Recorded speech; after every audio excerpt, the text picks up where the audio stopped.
প্ৰশ্নটোত চাব কি কৈছে আমাক ডাঙৰ এটা সংখ্যা দিছে হয়নে আৰু সংখ্যাটোত মুঠ অংকৰ সংখ্যা কিমান সেইটো আমাক ওলাবলৈ দিছে হয়নে ডাঙৰ সংখ্যা মানে কেনেকুৱা সংখ্যা দিছে চাব এনেকুৱা সংখ্যা দিছে 1 2 3 4 5 6 7 8 9 10 11 12 13 গৈ কিমান লৈ গৈছে 80 লৈকে গৈছে আমি লিখিবলৈ বহুত সময় প্ৰয়োজন হ'ব হয়নে আমাক কৈছে যে এই মান ডাঙৰ সংখ্যাটোত কিমান কেইটা অংক থাকিব বা কিমান কেইটা ডিজিট থাকিব সেইটো আমাৰ ওলাব লাগে হয়নে এটা চাব আপুনি এনেকা যদি কাউন্ট কৰে 9 লৈকে আছে কি 9 এটা এটাকে ডিজিট আছে 9 10 11 হয়নে 12 13 14 15 16 17 হয়নে 13 লৈকে কেইটা অংক আছে আমাৰ 17টা অংক আছে ঠিক আছে এনেকুৱা আমাৰ 80 লৈকে কিমান কেইটা অংক থাকিব সেইটো আমাক সুধিছে হয়নে ইয়াৰ বাবে আমি এটা সহজ ট্ৰিক বা ফৰ্মুলা হিচাপে আমি ধৰি লওক আপুনি এইটো মনত ৰাখিব লাগিব হয়নে যেহেতু আমাক কি কৈছে আমাক কিমান লৈকে দিছে 80 লৈকে দিছে আমি কি লিখিম 80 লিখিম চাব 78 79 80 লৈকে দিছে আমাৰ 80 লৈকে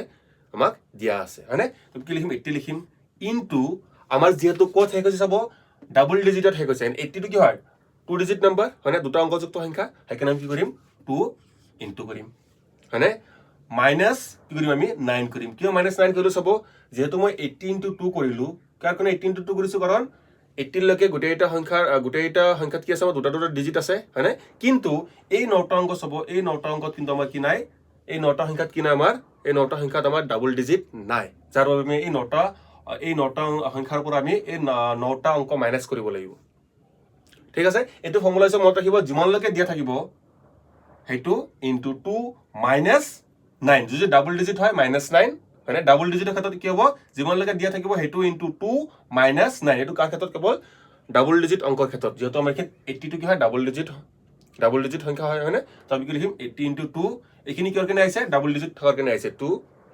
মাল্টিপ্লাই 2 হৈছে মাইনাস 9 টো কাৰ কাৰণে হৈছে ডাবল ডিজিটৰ কাৰণে হৈছে মানে ট্ৰিপল ডিজিট থাকিলে অলপমান বেলেগ হ'ব আমি অলপ পিছত কৰিম ঠিক আছে তো কিমান হ'ল এইখিনি 160 মাইনাস 9 কিমান পালো আমাৰ 151 মানে আমাৰ শুদ্ধটো কোনটো হ'ল আমাৰ শুদ্ধটো হ'ল অপচন সি 151 এটো আছিল আমাৰ ডাবল ডিজিটৰ ক্ষেত্ৰত মানে ট্ৰিপল ডিজিটৰ ক্ষেত্ৰত কেনেকৈ হ'ব এটা আমি এতিয়া চাম সাপোজ আমাৰ এটা সংখ্যা দি আছে কিমান 1 2 3 4 ডট ডট ডট ডট কিমান আছে 159 160 হয়নে কিমান লৈকে দিয়া আছে 160 লৈকে দিয়া আছে মানে এইটোত কিমান কেইটা অংক আছে এটা আমাক সুধিছে লিখিবলৈ গ'লে কিন্তু বহুত সময়ৰ প্ৰয়োজন হৈ যাব আমি লিখিবলৈ গ'লে নহব ঠিক আছে তো কি কৰিব লাগিব 160 আছে আমি 160 লিখিম ইনটু কেইটা ডিজিট লিখিম তিনিটা ডিজিট 3 ৰে ইনটু কৰিম হয়নে মাইনাস এটো ক্ষেত্ৰত আমি কিমান মাইনাস কৰিব লাগে জানে নে আমি মাইনাস কৰিব লাগে 108 ৰে মাইনাস কৰিব লাগে কাৰণ 108 টাত কি হয় আমাৰ ডাবল ডিজিট নাই ঠিক আছে বা ট্ৰিপল ডিজিট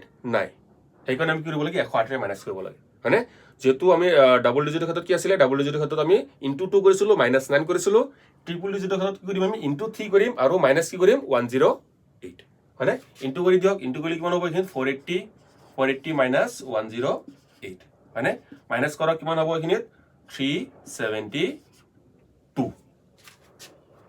ঠিক আছে ঠিক একেদৰে যদি এনেকৈ থাকে 70 লৈকে থাকে তেতিয়া মুঠ অংকৰ সংখ্যা কিমান হ'ব হেতু আপুনি ক্যালকুলেট কৰি কমেন্ট কৰি জনাব প্ৰশ্নটোত চাব আমাক কি দিছে cube root of 3 into 6th root of 81 is equal to কিমান হ'ব হেতু আমাক ওলাবলৈ দিছে হয়নে আমি সকলোৱে জানো স্কয়াৰ ৰুট হয়নে আমি সকলোৱে জানো এটো কি বুলি কও আমি স্কয়াৰ ৰুট বুলি কও হয়নে এটোক আমি কি বুলি কও জানে নে এটোক আমি কও কিউব ৰুট বা থাৰ্ড ৰুট হয়নে আৰু যেহেতু আমাক এটো দিয়া আছে এটোক আমি কি বুলি কও এটোক আমি কও 6th ৰুট হয়নে এখিনি যিমান থাকিব হেতুক আমি কম হয়নে এখিন একো নাই মানে কি থাকে জানে নে এখিন একো নাই মানে কি থাকে 2 থাকে হয়নে এটোক আমি কি বুলি কও স্কয়াৰ ৰুট বুলি কও হয়নে এখিন 3 থাকে নে কি বুলি কও ইয়াক কিউব ৰুট বুলি কও এখিন কিমান আছে 6 সেকেন্ড এটোক আমি কি বুলি কম 6th ৰুট হয়নে আৰু এই দুটাক আমি কি কৰিব দিছে আমাক ইনটু কৰিব দিছে হয়নে এই দুটা যদি ইনটু কৰিব কিমান উত্তৰ হ'ব ডাইৰেক্ট ইনটু কৰি দিও নে হয়নে এটো আৰু এটো ইনটু কৰি দিও হয়নে 3 * 3 3 3 * 24 243 the cube root হবো না 6 root হবো মানে দুটাই কিন্তু আমাৰ কি হয় ফুল উত্তৰ এটো নহয় কিয় নহয় জানে নে যদি এটো কিউব ৰুট হয় আৰু এটো 6 ৰুট হয় এই দুটা আমি কেতিয়াও ইনটু কৰিব নোৱাৰো কেতিয়া ইনটু কৰিব পাৰিম যেতিয়া এইটোত কি থাকিব কিউব ৰুট থাকিব এইটোত কি থাকিব কিউব ৰুট থাকিব তেতিয়া আমি ইনটু কৰিব পাৰিম বা এইটোত 6 ৰুট থাকিব, এইখিনিতো 6 ৰুট থাকিব, তেতিয়া আমি ইনটু কৰিব পাৰিম। এটাত বোলে কিউব ৰুট আছে, এটাত বোলে 6 ৰুট আছে, আপুনি কেতিয়াও ইনটু কৰিব নোৱাৰে। তো কি হ'ব? বলকচোন আমি সলভ কৰিবলৈ চেষ্টা কৰোঁ। সলভ কৰাৰ আগত আপুনি এটা কনসেপ্ট জানিব লাগিব। কনসেপ্টটো কি হয়? সাপোজ কি আছে এখিনিত এক্সৰ ওপৰত কি আছে? স্কোয়াৰ ৰুট আছে, হয়নে? তাৰ ওপৰত কি আছে? সাপোজ আৰু এটা স্কোয়ার রুট আছে, হয়নে? তো ইজ ইকুয়াল টু কিমান হ'ব? এটা চাব, ইয়াৰ স্কোয়ার রুট একো নাই মানে কি থাকে? 2 থাকে। এইখিনি একো নাই মানে কি থাকে? 2 থাকে। মানে এই দুটা কি হয়? আমাৰ স্কোয়ার রুট হয়।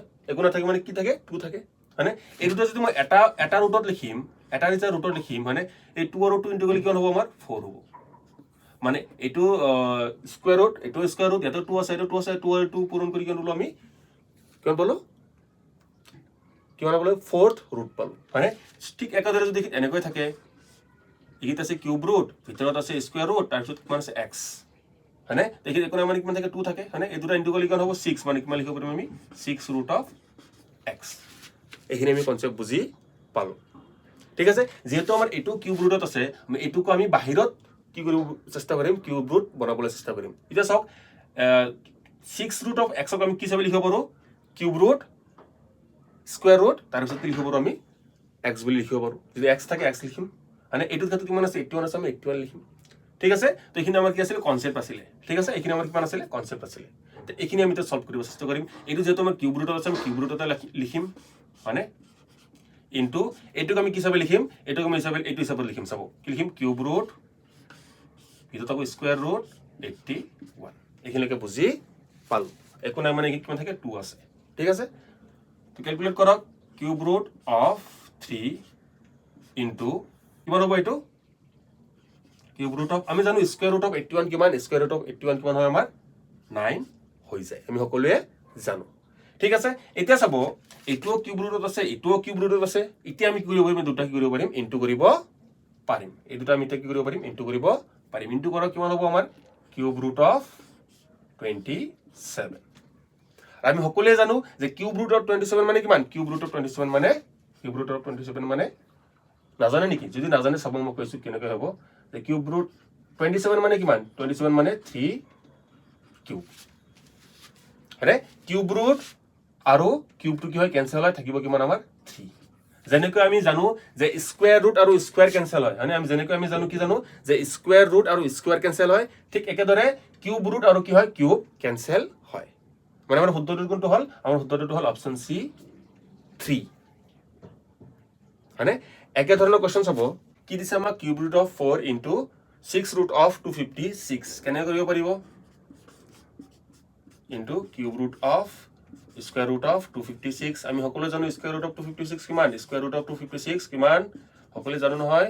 16, হয়নে? তো কি হ'ল? ভিতৰখিনি আমি ইনটু কৰিব পাৰিম। ভিতৰখিনি ইনটু কৰিলে কিমান হ'ল আমাৰ? 64। আৰু কিউব ৰুট অফ 64 মানে কিমান? কিউব ৰুট অফ 64 মানে জানোনে সকলোৱে?